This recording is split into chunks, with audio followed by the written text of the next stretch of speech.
안녕하세요. 흥미도 뉴스입니다. 한국만 생각하면 눈물이 난다. 미국 코스트코 회장이 한 이야기죠.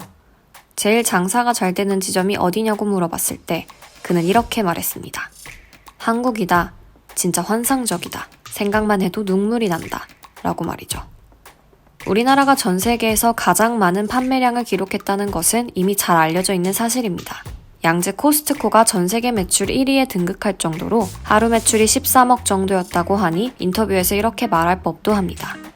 우리에게는 패딩으로 유명한 노스페이스가 서서히 그 힘을 잃어갈 때 다름 아닌 한국에는 노스페이스 패딩이 데이트를 쳤습니다. 길거리 어느 곳을 가도 이 브랜드의 마크가 보인 적이 있었을 정도이니까요. 노스페이스 창업주 더그 톰킨스 씨는 한국에서 이 브랜드가 데이트를 친 것을 두고 이렇게 말했습니다. 아마도 한국은 산지가 발달해 등산을 즐겨한다고 들었기 때문에 우리 브랜드가 사랑받는 것 같다 라고 말이죠. 마블 스튜디오 대표인 케인 파이기는 마블에게 있어 한국은 매우 중요합니다. 마블은 늘 한국과 함께 할 것이다 라고 말하기까지 했습니다. 우리나라 영화 시장이 점점 커지고 있는 것을 언급하면서 말이죠. 이젠 여기에 한 사람이 더 추가되었습니다. 바로 넷플릭스 사장입니다. 그는 오징어 게임에 나온 의상을 입기까지 하면서 그 인기에 탑승하였는데요.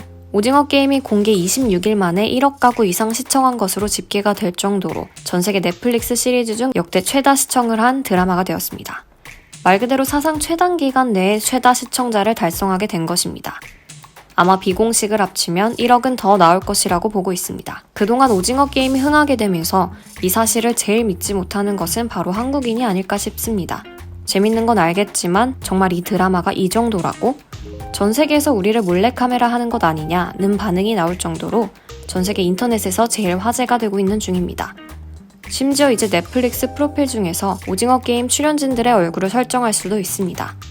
예전 외국에 나가면 Do you know 김치를 외쳤던 것처럼 이제는 외국인들이 한국인들만 보면 Do you know 스퀴드 게임을 외친다고 합니다.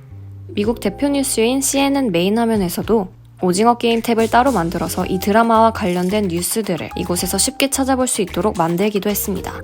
그리고 ABC 뉴스에서는 오징어 게임 관련된 소식들을 모아 따로 뉴스를 진행할 정도였습니다. 단순히 드라마를 즐기는 것에서 그치는 것이 아니라 전 세계적으로 오징어 게임의 파급 효과가 뛰어나다는 것을 말하면서 이미 넷플릭스 90개국 이상에서 최정상에 올라버렸고 오징어 게임의 코스튬이 온갖 쇼핑몰을 강타하고 있는 중이라고 말하고 있습니다. 하지만 정작 지금 제일 이득을 보고 있는 나라 중 하나가 바로 중국이죠. 곧 있을 할로윈 데이를 앞두고 오징어 게임에 나온 의상들을 정신없이 찍어내고 있는 중국입니다. 다른 나라들은 아직 저작권 문제가 제대로 정리가 되지 않았기 때문에 생산을 하지 못하고 있는데 중국은 불법 메이드 인 차이나가 아주 기승을 부리고 있는 상황입니다. 오죽했으면 제발 시즌2가 나왔으면 좋겠다고 말할 정도로 오징어 인기로 쏠쏠한 이득을 보는 중국 사람들이 많습니다. 이미 틱톡에서는 한국 게임 챌린지로 난리가 났습니다.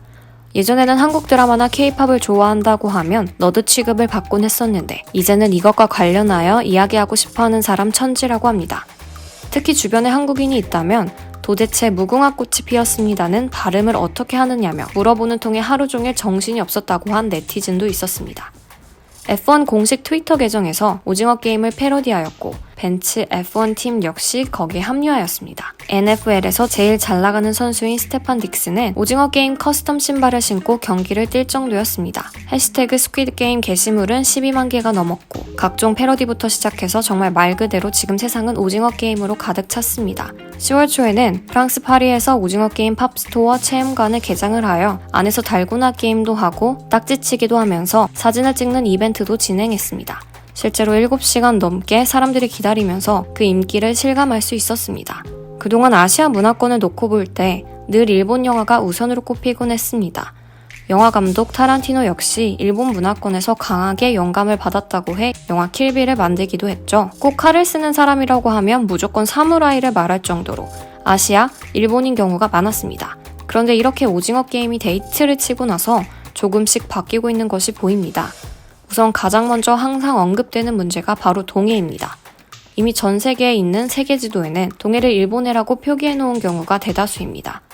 아무리 우리가 시정하려고 해봐도 들은 척도 하지 않았던 사람들이 완전히 태도를 바꿨습니다. 한국의 하백의 신부나 다른 드라마 등에서 독도가 일본해로 표기가 된 것에 대해 항의를 하자 넷플릭스에서는 한국과 관련된 모든 문제들을 아주 중요하게 처리해야 한다면서 바로 일본의 표기를 동해로 싹 바꾼 것을 볼 수 있습니다. 심지어는 한국의 역사나 영토, 그리고 문화 부분에 있어서 오류가 생긴 것이 있다면 바로 제보를 해달라고 말하기까지 했습니다. 이제 단순히 한류가 유행이 아니라 문화로 자리 잡고 있는 것이 보입니다. 덩달아 한국 드라마와 영화들이 갑자기 재조명 받고 있습니다. 최근 2013년도에 만들어진 영화 관상이 다시 넷플릭스 인기 컨텐츠에 뜨고 있습니다. 그 이후로는 넷플릭스 오리지널 드라마 킹덤과 같은 왕조를 배경으로 만들어져 있는 데다 주인공이 기생충에 나온 송강호 배우이고 상대편이 바로 오징어 게임의 이정재가 주연으로 등장했기 때문입니다. 사람들이 너나 할 것 없이 한국어를 배우기 시작하고 현재 미국 아이비리그의 모든 대학에서 한국어 강좌가 열리고 있습니다. 전 세계 1411개 대학에서 강의가 개설된 사실을 알 수 있습니다. 중국어나 일본어처럼 대학 입시에 유리한 과목도 아닌데 오히려 더 많은 현재 학생들이 우리 언어를 배우고 싶어 한다고 말하고 있습니다. 오징어 게임을 통해 한글에 대해 배우는 사람들이 많아지고 있습니다. 단지 한류 열풍을 떠나서 지금 전 세계에서 가장 핫한 나라 중 하나가 바로 대한민국이 아닐까 싶습니다. 2016년에는 말레이시아가, 2018년에는 필리핀이 제2 외국어로 한국어를 채택했습니다. 그리고 올해 2월 한국어를 제1 외국어로 채택한 베트남입니다. 말 그대로 문화 강국이 되어가고 있습니다. 불과 몇십 년 전만 해도 일제강점기를 거치면서 문화 말살의 위협을 겪었던 우리나라입니다. 그런데 이렇게 문화 강국이 된 것을 보며 신기해하는 사람들이 많습니다. 김구 선생님께서 쓰신 나의 소원 중 이런 말이 있습니다. 나는 우리나라가 세계에서 가장 아름다운 나라가 되기를 원한다. 오직 한없이 가지고 싶은 것은 높은 문화의 힘이다. 문화의 힘은 우리 자신을 행복되게 하고 나아가서 남에게 행복을 주셨기 때문이다. 오징어 게임이 많은 것을 바꾼 것이 사실입니다. 우선 이전에는 한류라고 하면 비교적 아시아 지역에서의 영향력을 내보인 것이 많았습니다. 특히 싸이의 강남스타일은 유튜브를 통해 활발하게 퍼지게 된 현상이었는데요. 방탄소년단이 전 세계에 팬덤이 형성이 되고 점점 K-팝의 존재가 떠오르고 있는 추세였습니다. 아무리 인기가 많이 생겼다고 하지만 전반적인 이미지는 한국을 좋아하는 팬들 정도였는데요. 이번 오징어 게임을 통해 말 그대로 한국 문화가 전 세계에 펼쳐지게 되었습니다. 서양권에서는 원래 한국 문화를 좋아한다고 하면 메이저의 취급을 받지 못했던 과거에 비해 지금은 오징어 게임을 보지 않은 사람들이 오히려 마이너의 취급을 받게 된 것입니다. 그래서 많은 사람들이 궁금해합니다. 우리는 똑같은데 왜 이제서야 반응이 오는 것일까 하고요. 이를 두고 우리나라에 관심이 많은 옆 나라에서 자세하게 분석을 한 것이 있습니다. 일본에서는 요즘의 상황을 두고 우리나라 소비자들이 훌륭하다고 말하고 있습니다.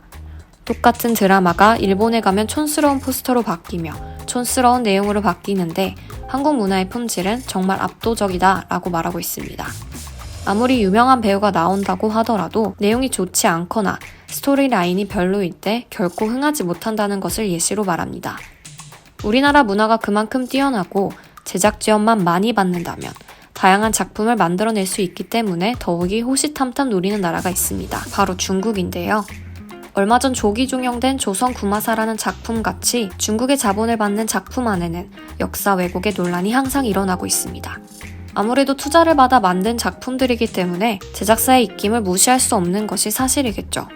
다른 드라마 역시 과도한 PPL로 소비자들의 눈살을 찌푸린 경우도 있었습니다. 한한령 때문에 한국 드라마를 금지한다고 하는데 왜 이렇게까지 할까 싶었는데 한국 드라마가 전 세계에 인기가 생기고 있다는 것을 알고 있어서였습니다. 처음 한국 문화를 드라마나 영화로 접한 외국인들은 역사 논란에 대해 자세히 알 수 없고 이는 곧 한국이 중국 문화를 따라했다라고 말할 여지가 충분한 것이기 때문입니다. 이런 상황 속에서도 많은 업체 관계자들이 중국 자본 없이는 제대로 된 작품을 만들기 어렵다고 하던 찰나 이렇게 넷플릭스의 한국 사랑은 전환점이 될 수 있습니다. 서양 자본은 적어도 한국 문화가 자기들 것이라고 우기지 않으니까요. 한국적인 것이 점점 세계적으로 되고 있는 요즘입니다. 앞으로 더 많은 작품들, 그리고 더 많은 관심이 한국에 쏠리게 되겠죠. 머지않아 전 세계 사람들이 안녕하세요를 할 날이 오지 않을까 싶습니다. 지금까지 흥미도 뉴스였습니다. 감사합니다.